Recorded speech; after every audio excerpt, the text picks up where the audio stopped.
मित्रांनो नमस्कार. विण दोघातलीही तुटेना या मालिकेच्या 5 मार्चच्या भागामध्ये आपल्याला बघायला मिळणार आहे. इकडे मात्र स्वानंदीच्या पायाला खूप मोठी जखम झालेली असती, तरीही तिला होळीनिमित्त सामान आणण्यासाठी मार्केटमध्ये जायचं असतं. तर समरला मात्र स्वानंदीची खूप काळजी वाटू लागते. तर समर म्हणू लागतो की स्वानंदी मॅडम, तुमच्या पायाला खूप लागलं आहे, तरी पण तुम्हाला मार्केटमध्ये जायचं आहे का?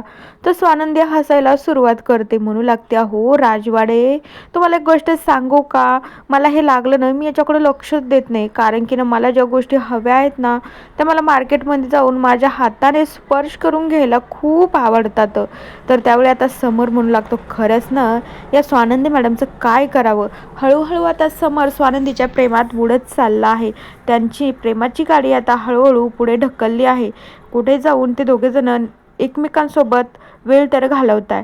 तर त्यावेळी आता स्वानंदी म्हणू लागते, अहो राजवाडे, मी म्हणते ना, तुम्ही चला फक्त माझ्यासोबत. समर देखील स्वानंदीसोबत तिची काळजी घेण्यासाठी जात असतो. तर स्वानंदीला मात्र जेवढं काही सामान आणायचं असतं ती प्रत्येक दुकानात जाते, तिथं सामान घेते. पण समरला मात्र या सगळ्या गर्दीत फिरायची सवय नसती, कारण की समर जेव्हा स्वानंदीसोबत जातो प्रत्येक दुकानामध्ये, स्वानंदी प्रत्येक वस्तू त्या काकांना मागून घेते, प्रत्येक गोष्टी हात लावते, ही नको ती नको, असे प्रत्येक आपण बाजार जसा करतो तसं स्वानंदी मात्र प्रत्येक गोष्टीला स्पर्श करून बघत असते. तर समरला मात्र ते अजिबात आवडत नसतं. समर मात्र तोंडाला रुमाल लावूनच तिथे उभे राहतो, कारण की स्वानंदी पहिले श्रीमंत घरातली नाही, तर एकदम छोट्याशा कुटुंबामधली ती मुलगी आहे, कारण की तिला बाजार वगैरे सगळ्या गोष्टी माहिती राहतात. पण राजवाड्यांचं तसं नाही. राजवाड्यांना काय, घरून एक ऑर्डर सोडली की सगळं पार्सल घरीच फक्त घ्यायचं आणि खायचंच काम राहतं. पण स्वानंदीचं तसं नाही, कारण की तिला या गोष्टीचं ना काहीच वाटत नाही. नॉर्मली या गोष्टी तिला करायला आवडतात. पण समरचं तसं नाही. त्याच्यामुळे समर मात्र नाकाला रुमाल, तोंडाला रुमाल बांधूनच मात्र स्वानंदी समोर इकडे तिकडेच जात असतो.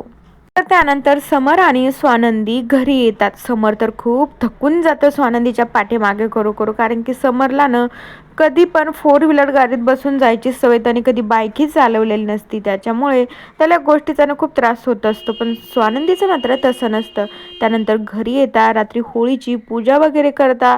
स्वानंदी छान अशी रेडी होती, समर पण छान असा कुर्ता वगैरे घालून होळीची पूजा करायला बसता. दोघंजण होळीची पूजा करता, नमस्कार करता, आणि मग तेवढ्याच वेळामध्ये आजी म्हणतात, अरे पिंट्या, आता तुमच्या दोघांना न होळीला प्रदक्षिणा मारायच्या आहे, त्या पण 5.